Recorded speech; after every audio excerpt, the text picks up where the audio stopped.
puso.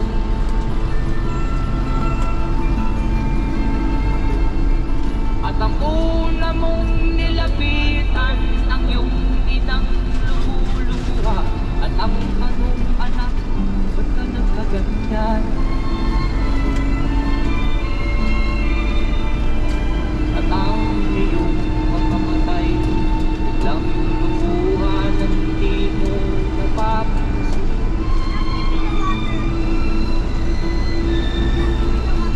Sisiyong sa isip mo, nalaman mo ika'y nagkamali.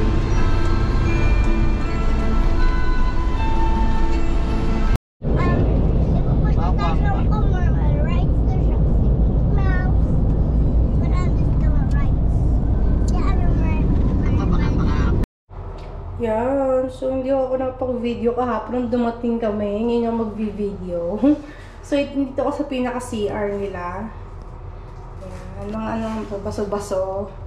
Sorry na sa kalat. Yung lababo nila. Yung toilet bowl. So, very automatic na yan. May ganyan-ganyan na sila. Walang bidet as usual. Ito yung shower area. So, naligo na kasi kami. So, may shower ang bongga, di ba? Head, may pang body shower, merong faucet. So, ito yung telephone shower. So, yan, may mga ano din. Only pump. Kasi puno naman. Yan. Tapos, ito yung pinakang ano nila. Kinay-kineme. Pack. Notebook lang naman yan, mga scratch paper, blower, coffee area, ayan. Maraming mga kapeng provided dito. At ang bongga ng kape kasi drip coffee, pack. Kaso hindi naman sila only refill, so, ayan, bibili na lang. Mini ref, personal ref pala, I mean. Ayan. Oops.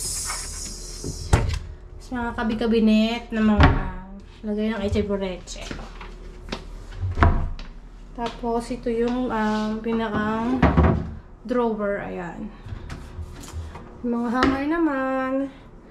Ito yung parang pinakang stock namin for 2 days. Kasi dito lang kami for 3 days. September 24 to September 27. So, hindi sila maglilinis ng room. Kaya ang ginagawa nila, naglalagay na sila dyan kung ilang days kayo mag-stay. Ilang full days kayo mag-stay. Tapos, ayan, dyan na yung mga bagong towels, bagong refill ng mga chinelas, ng mga coffee, tea, toothbrush, lahat na. So, wala kayong makikita dyan ngayon kasi na-hoard ko na. Inuna ko pa yan. So, ito yung isang table. So, pasensya na sa dami ng kalat. Isang room, isang bed, double bed, pero kasi ang 3 tao. Actually, same bed. Yan, mga telephone. Ang bongga nito kasi touch screen sa wall. Ang kanilang on and off na ang lights. Diba? Apak. Time. Yarn! Ang ganda na. Interior nila. Ang pailaw. Ang TV. Buti ang TV ay... Sige anak, get sorry. Ang TV ay merong mga English. Hindi ka guys sa Hong Kong, walang English. So, ayan. Diba? May parang kalamang fireplace. So, yan yung pinakang room namin. Ito yung pinakang lang. Wala lang, kapihan lang, chill-chill. And ang view sa labas ay... provincial feels. Mama, can you open the water? So, ngayon kami ay lalabas na. Pupunta kami sa pinakang reception kasi kakain kami ng food. Yan. Halika anak. Yung pinakang room namin.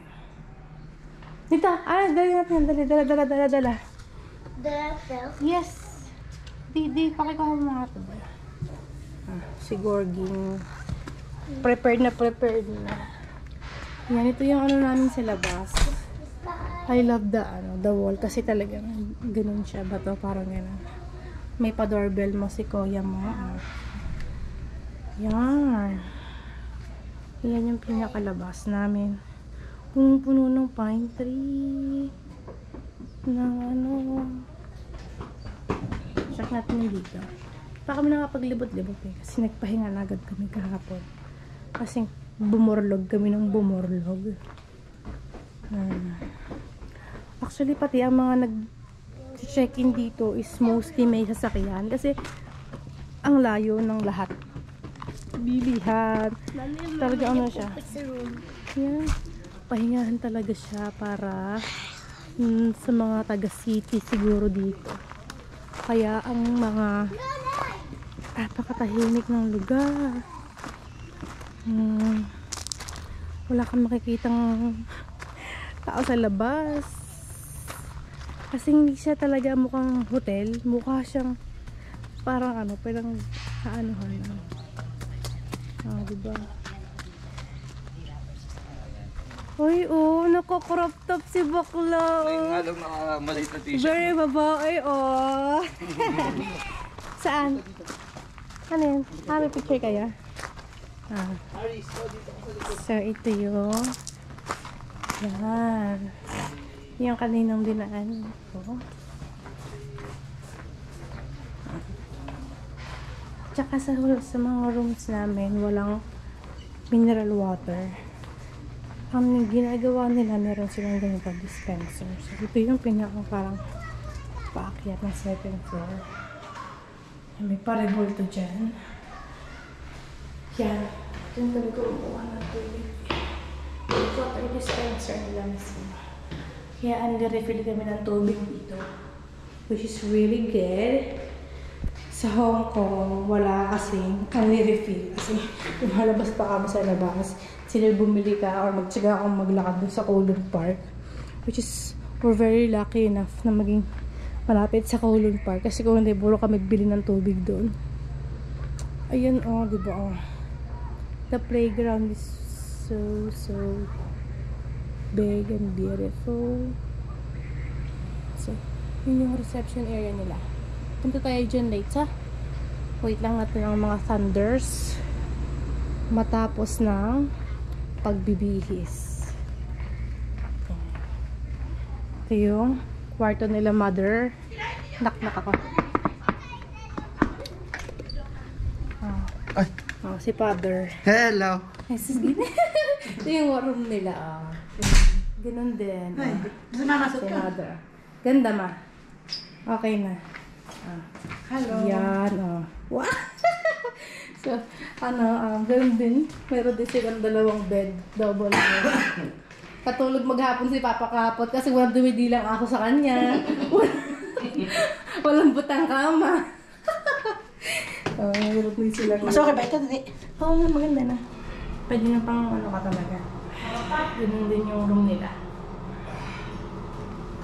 Yan! So yun, punta muna kami sa kainan para tayo ay chumibog. Ito, dating chicken dito. Hindi na ito kakadali natin. Palit naman ng panty. Si mother. Pinarinig pa. Wala kami sa reception.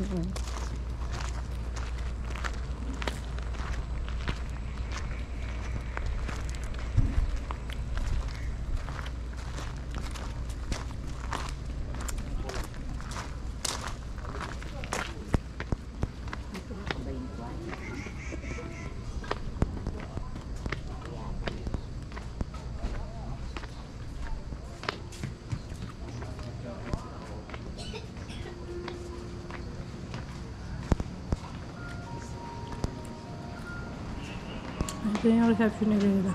Kain ako ng bayabas. Nakuha naman ba ito? Gila po. Parang motorcycle. Wow!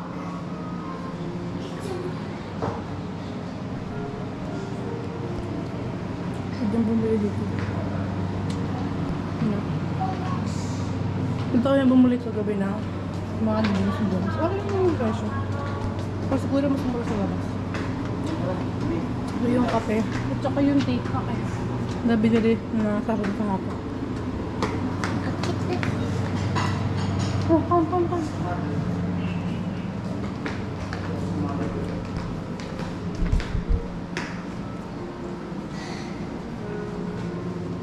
Free breakfast pala yung room namin. Kaya, nandito kami ngayon. Kasi kakain kami. So, bali pala. Very beautiful yung ano nila. Adler. Yung loob ng pinakang. Oy, wow. Breakfast. Breakfast buffet pala. Breakfast buffet.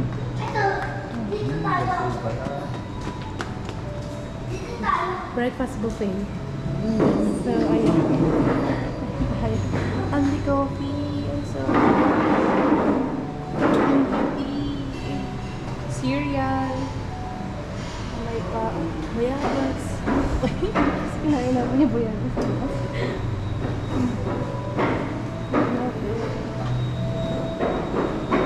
These are some sauces, butter.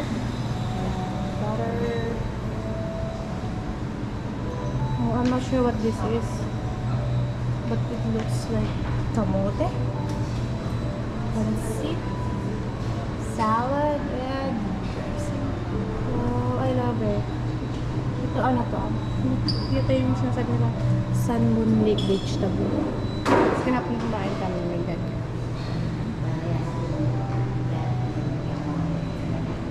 Oo nga po. Ayan. So, ito na, kakain na kami.